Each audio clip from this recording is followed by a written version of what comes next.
All right, so going back a little bit, I'm going to go ahead and make some videos on, this is the tournament, this is a mini match, I should say, that Sevi and I played on a Saturday morning at WeWork. We wanted to play some almost classical length games. I think they ended up being standard according to UFC because they were maybe 45 versus 45 or 30-30. So I'll go over the 3Ds. This is round one, which has a complicated ending, but a lot of the gameplay was pretty good. So Sevi opens with a Philidor, which is kind of his go-to against 1e4.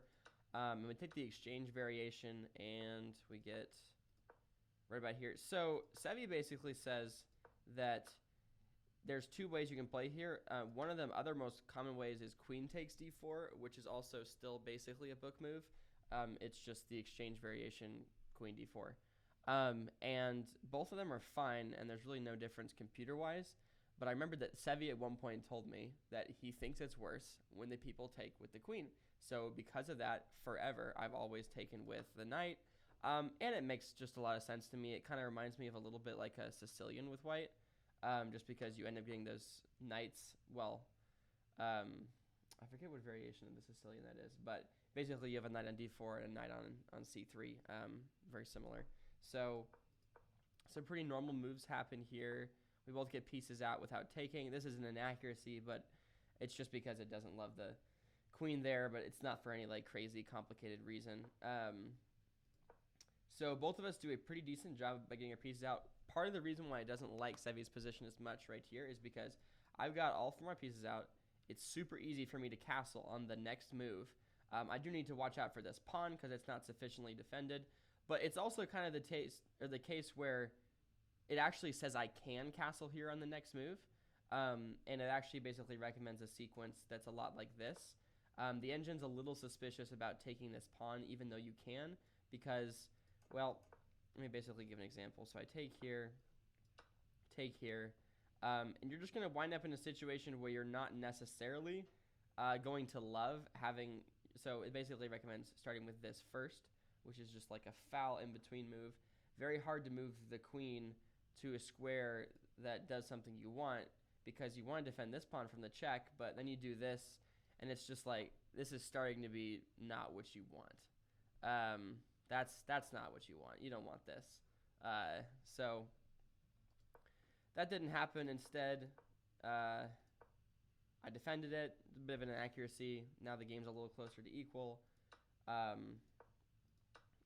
So this is an interesting part of the game where Sevi played knight takes d5, and it's hard to see why that's a mistake, and it's not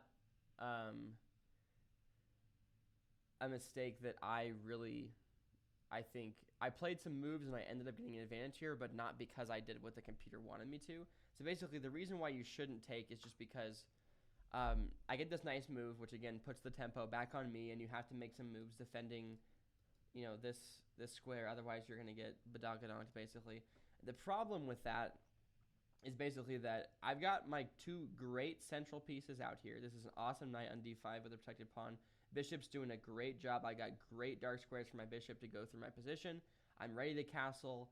He has no good moves that stop me from doing that. No checks that can prevent me from castling. So I'm in a great position. His king's in the middle of the board. His bishop has a really hard time getting out unless you move your queen back, which seems kind of just suspicious. It is technically the best move, but it's because that's the move that holds everything together. But it's like a 2.5, 2.6 advantage for white. So what ended up happening in this game is very complicated. So instead of taking knight takes d5, what I want Sevi to do is... Oh, that was a previous variation. So it wants Sevi to, instead of taking right here, it wants Sevi to just castle, because part of the other problem is you're in this situation where I've got a lot of pieces lined up on the open file, and it's not your ideal place to have your king basically right in the middle of the open, in the middle of the action. And it also defends this pawn, which is hanging. So that's part of the reason why I think Sevi took here is because, okay, well, you don't want to lose this pawn. This pawn's pretty important because the way Sevi's played with his piece still back here, it's obvious he's going to queenside castle. So I understand why Sevi did what he did, but basically this is a lot safer for black. Is it the best possible situation? No. This bishop has a hard time getting out, sure. And I have a lot of tempo-giving moves. The problem is basically that it's not as bad for black because at the end of the day, his king's safe, and that's all that matters. And so yes, white's still winning, but at least his king is safe. So that doesn't happen. I take Sevi does the. It says queen d6 is best, but it's the same. You play queen d8, and it says it's best as well. And this is probably like a safer. Well, anyways, it goes on. This move is bad because basically once I move my bishop out of the way, I have this Mongo knight, and then you have to do even more moves. You might as well start with this.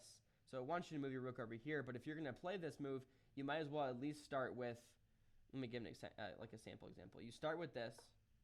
I had to move my knight somewhere.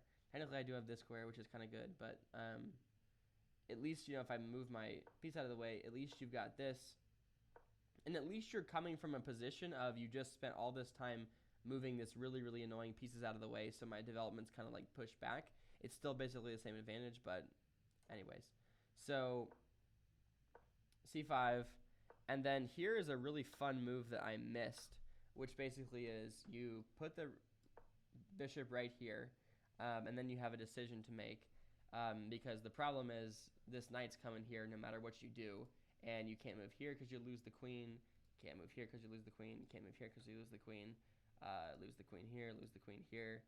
And then this is terrible because you also lose the queen because of the knight fork. So basically, you're only left with two options. And you also can move here.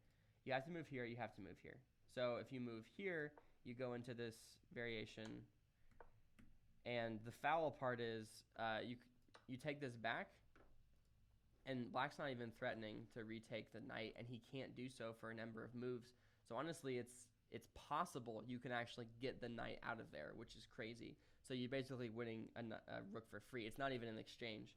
And if you don't do that, if you play queen g6 instead, it's the same situation but slightly worse, because now I actually have the choice of I can take the rook for free, or I can also take this bishop for free to continue the attack. And there's pros and cons to both. So anyways, none of that happened. I did knight takes e7, which is kind of weak. Queen says this is the best move. There's only two moves. Take right here or take right here. Sevi took with queen there, which is just as fine. Still allows Sevi to castle. This is a complicated section where basically what it wants Sevi to do, and Sevi went for a queen trade here, it wants Sevi to play this move to basically either force the queen trade on this position or force this complicated variation where this happens and it's a whole complicated thing, and then you take with the bishop. You're losing this pawn basically no matter what, but it basically says there's a way to do it on better terms. This isn't quite as good because, well, now I can do this, which is just as good, and I keep that central bishop, and I'm going to have a pawn right here, and the diagonal's open on the e file, and I'll get to it first, but I didn't do anything to that. I just took and won the pawn there. Game trailed on for a while here. Nothing super crazy. I think we both missed a little bit of tactics here. I'll